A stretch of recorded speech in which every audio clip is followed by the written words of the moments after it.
Hi guys, మీ మన్నీస్ kitchen. ఈరోజు నా స్టైల్లో దాల్చా అనేది ఎలా చేయాలో చూపిస్తానండి.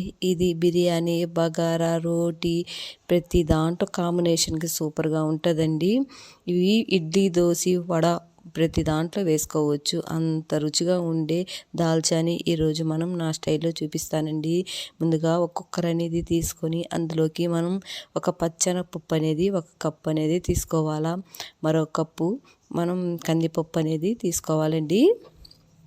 ఈ రెండింటితో చేస్తున్నానండి దాల్చా అనేది. చూడండి, రెండింటిని మనం కుక్కర్లో వేసుకోవాలండి. ఇది బాగా శుభ్రం చేసుకొని వాటర్ అనేది వేసుకొని కొద్దిగా ఆయిల్ అనేది వేసుకొని కుక్కర్కి విజిల్ పెట్టేసుకొని మనం ఒక 10 విజిల్ అనేది పెట్టుకోవాలండి. 1 అవర్ ముందైనా సరే నానబెట్టుకొని ఉంటే మనకి పప్పు అనేది బాగా మెత్తగా మన కుక్కర్లో పాటి కడాయి అనేది తీసుకొని అందులోకి మనం నెయ్యి అనేది ఒక 3 స్పూన్లు అనేది యాడ్ చేసుకున్నానండి. చూడండి, కరగబెట్టి నెయ్యితో చేస్తే టేస్ట్ అనేది ఈ దాల్చా చాలా బాగుంటుందండి. అందుకని నెయ్యి అనేది వేసుకున్నాను. దీని బదులు నూనె వేసుకోవచ్చానండి. తర్వాత ఒక 4 మొగ్గలు, ఒక చిన్నంత చెక్క అనేది వేసుకున్నాను. అవి చిటపట ఆనిన తర్వాత మనకి 2-3 ఆనియన్స్ అనేటివి మన ఇష్టం అండి. దీనికి ఎక్కువ ఆనియన్స్ ఉంటే టేస్ట్ వస్తుందండి. నేనైతే ఒక 3 ఆనియన్స్ అనేది సన్నగా తరిగి వేసుకున్నానండి. చూడండి, సన్నగా తరిగి వేసుకున్నాను. ఇవి ఎక్కువ బ్రౌన్ కలర్లో రావాల్సిన అవసరం లేదండి. మితంగా వస్తే చాలు. దాంట్లోకి కొద్దిగా సాల్ట్ అనేది వేసుకున్నాను. ఎందుకంటే కలర్ అనేది తొందరగా వస్తుంది, తొందరగా ఫ్రై అయిపోతాయని. చూడండి, అలా ఫ్రై అయిన తర్వాత మనకి 5-6 పచ్చిమిరపకాయలు అనేది అలాగా వేసానండి. మనం కోసి వేయకూడదు, ఎందుకంటే అన్నీ కారం అనేది చిదిగిపోద్ది. అలా వేసుకుంటే మనం తినేదానికి కూడా టేస్ట్ అనేది బాగుంటుంది. చూడండి, అట్లా బ్రౌన్ కలర్ వస్తే చాలండి. ఎక్కువ కలర్ రావనవసరం లేదు. మనం ఇది మాత్రం చిన్న మంట మీదే చేసుకోవాలండి. తర్వాత మనం ఇదేనండి మెయిన్ పేస్ట్ అనేది. దీంట్లోకి అల్లం తెల్లగడ్డ పేస్ట్, పచ్చి కొబ్బరి అనేది వేసుకోవాలా. అప్పుడే మనకి ఈ దాల్చా అనేది చాలా టేస్ట్గా ఉంటుంది. చూడండి, ఇది వేసిన తర్వాత ఇది పచ్చి వాసన అంతా పోయి నూనె పైకి తేలాలండి. అప్పుడే మనకి బాగా టేస్ట్ అనేది వస్తుంది ఈ దాల్చా. చూడండి, అలా పైకి నూనె తేలిన తర్వాత మనం 2-3 టమాటాలు అనేది సన్నగా తరిగి వేసుకోవాలా. మగ్గిన టమాటాలు అనేటివి వేసుకుంటే తొందరగా మగ్గిపోతాయండి. తర్వాత మనం దాల్చాకు తగ్గట్టు పసుపు అనేది యాడ్ చేసుకోవాలా.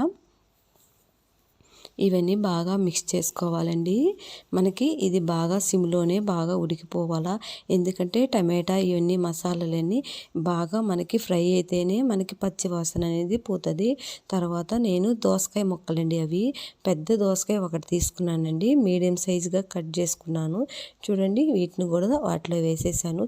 ఎందుకంటే ముక్కలు అనేటివి బాగా ఫ్రై అయితేనే మనకి టేస్ట్ అనేది ఉంటుందండి. ఇప్పుడు వాటర్ అనేది పోసేస్తే టేస్ట్ అనేది బాగుండదు.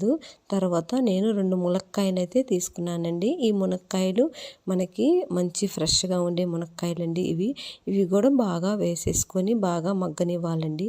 ఇవి ఎంత బాగా మగ్గితేనే అంత టేస్ట్ అనేది వస్తుంది మన దాల్చాకి. తర్వాత నేను 1.5 స్పూన్ కారం అనేది వేసుకున్నాను. అది కారం అనేది ఎవరెవరి ఇష్టాన్ని బట్టి ఉంటుందండి. తర్వాత 1 స్పూన్ అనేది ఉప్పు అనేది వేసుకున్నాను. కొద్దిగా ఎక్స్ట్రా అనేది వేసుకున్నాను. ఇది కూడా మీ ఇష్టం అండి. ఉప్పు కారం అనేది ఎవరెవరి టేస్ట్ని బట్టి ఉంటుంది. కాకపోతే దాల్చా అనేది మనకి ఎక్కువ కారం అనేది ఉండకూడదండి.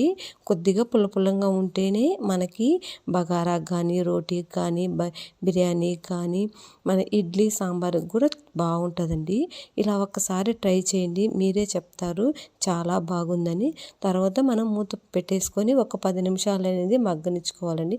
అలా మగ్గిన తర్వాత మనకి చూడండి, నూనె అనేది నెయ్యి పైకి అనేది తేలుతుంది కదా. తర్వాత మనం 2 రెమ్మలు కరివేపాకు, కొద్దిగా కొత్తిమీర, పుదీనా వేసేసుకున్నాను. నేను కొత్తిమీర, పుదీనా ఇప్పుడే వేసేసుకున్నానండి, లాస్ట్లో వేసుకోవలేదు. ఇప్పుడు వేసుకుంటేనే మనకి ముక్కలకి ఈ పుదీనా, కొత్తిమీర, కరివేపాకు అనేది ఫ్లేవర్ అనేది దిగుతుంది. అప్పుడు చాలా టేస్ట్ అనేది ఉంటుంది. చూడండి, మనం ముక్కలు మునిగేటట్టు వాటర్ అనేది వేసుకున్నాను. ఎందుకంటే మనకి పులుసు వేసిన తర్వాత మనకి ముక్కలు అనేది ఉడకవు కదా, అందుకని నేను ముందుగానే వాటర్ అనేది వేసుకున్నాను. చూడండి, ఈ దోసకాయ, ములక్కాయ మనకి బాగా మగ్గిపోయి ఉడికిపోవాలండి. అలా మగ్గిపోయి ఉడికిపోతుంది. చూడండి, అప్పుడు మనం ఒక మామిడికాయ అనేది సన్నగా తరిగి వేసుకోవాలండి. మామిడికాయ వేస్తే చాలా టేస్ట్ అనేది ఉంటుంది. చూడండి, మామిడికాయ వేసిన తర్వాత కూడా ఒక 10 నిమిషాలు మగ్గనివ్వాలండి. మగ్గనిచ్చిన తర్వాత మనం ముందుగా కుక్కర్లో వేసుకున్నాం కదా పప్పు అనేది బాగా మెదుపుకొని వేసేసుకోవాలా. మనకి బాగా ఈ ముక్కలు మగ్గిన తర్వాత కూడా నెయ్యి అనేది బాగా తేలుతుంది చూడండి. అలా తేలాల నెయ్యి అనేది, అప్పుడే టేస్ట్ అనేది వస్తుంది. చూడండి, బాగా వచ్చింది. మనం పప్పు అంతా వేసిన తర్వాత ఒక్కసారి మనం మళ్ళీ కదుపుకొని ఉంచుకోవాలా. ఇలా మనం ఉన్నప్పుడు మనకు రుచికి తగ్గట్టు ఉప్పు కారం అన్నీ అడ్జస్ట్ చేసుకోవచ్చండి.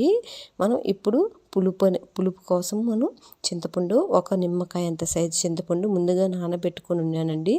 దాన్ని మెత్తగా పిసుక్కొని మనం వాటర్ అనేది వేసుకోవాలా. మరీ ఎక్కువ వాటర్ వేసేసుకోకూడదండి, ఎందుకంటే మనకి ముందుగానే ముక్కలు అనేటివి ఉడికిపోయి ఉన్నాయి కదా, అందుకని మనం మితమైన వాటర్ అనేది వేసుకోవాలా. చూడండి, మనకి అది థిక్నెస్ అనేది కొద్దిగా జారేటట్టే ఉండాలా. మరీ పలచగా ఉండకూడదు, మరీ గట్టిగా ఉండకూడదండి. ఎందుకంటే మనకి ఒక 1 అవర్ తర్వాత అది చూస్తే కొద్దిగా గట్టి పడిపోద్ది చల్లారిన తర్వాత. అందుకని ఈ స్టేజ్లోనే మనం ఉప్పు కారం అన్నీ అడ్జస్ట్ చేసుకోవాలా. నాకు ఉప్పు అనేది తగ్గింది, అందుకని కొద్దిగా వేసుకున్నాను. వేసుకున్న తర్వాత కొద్దిగా మరగనిచ్చి చాలా టేస్ట్గా ఉండే దాల్చా రెడీ అయిపోయిందండి. Thank you.